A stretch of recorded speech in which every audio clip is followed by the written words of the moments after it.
While the Xperia Z2 Tablet is a stylish and accomplished 10-inch slate, the arrival of some outstanding competition in the last few months leaves it feeling just that little less special. It's competing at the top of the tablet tree, in the same price bracket as the iPad Air and a similar one to the Samsung Galaxy Tab Pro 10.1, two of the strongest full-size tablets around. Needless to say, Sony has its work cut out for it.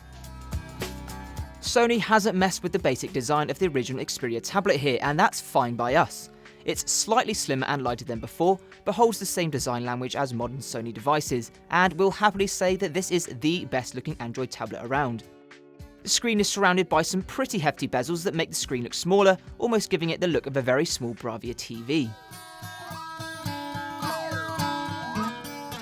Much like its smartphone counterpart, the Z2 tablet is also IP55 and IP58 water and dust resistant, handy if you fancy a spot of web browsing in the bath. Arguably, the main point of discussion with the Xperia Z2 tablet is its display, because it's simultaneously one of the device's biggest strengths and its biggest weaknesses. Sony's chosen custom live colour technology over simply pushing more pixels in its approach, and the results are mixed. On the plus side, it's one of the most vibrant and rich looking displays we've seen, producing significantly deeper colours than your standard LCD affair, without looking oversaturated like some AMOLED panels. That said, it's just not sharp enough, certainly not for a modern high-end tablet at least. The 1920 by 1200 panel is the same pixel density as last year's model, and even then it wasn't the sharpest device around, with the Nexus 10 rocking a 2650 by 1600 display.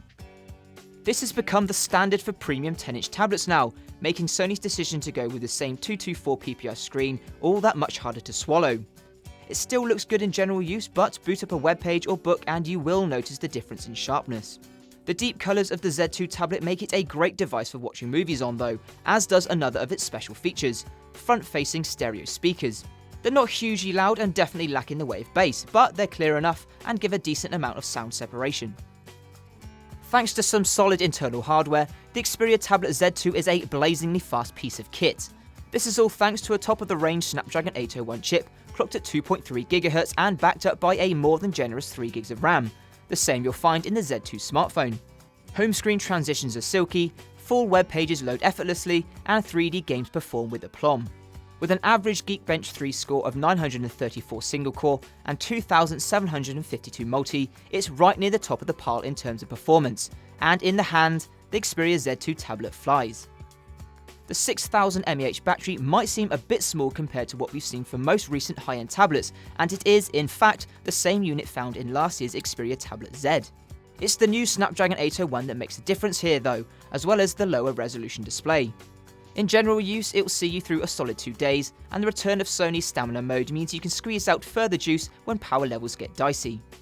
Sony hasn't done much to improve the photographic capabilities of the Z2 tablet over last year's model, which isn't a huge deal for us, as we feel taking photos on a tablet is something to be avoided.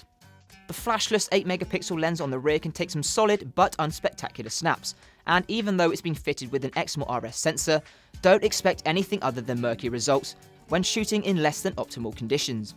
Background defocus is a nice idea, but the results are unconvincing. You'll also find the gimmicky AR mode, which we've yet to find any legitimate use for whatsoever. Sony's kept up the high standards it set with last year's Xperia Tablet Z, with a number of fairly minor improvements. This year's model is slimmer and lighter, while holding on to the same great looks and at the same time getting a decent performance boost to keep it right at the top of the competition.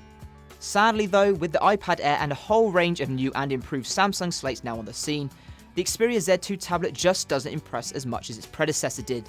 On top of that, the display is beautifully vivid, but isn't as sharp as it should be given the current Android tablet status quo. But that's not to say it's not one of, if not the best Android tablets on the market right now.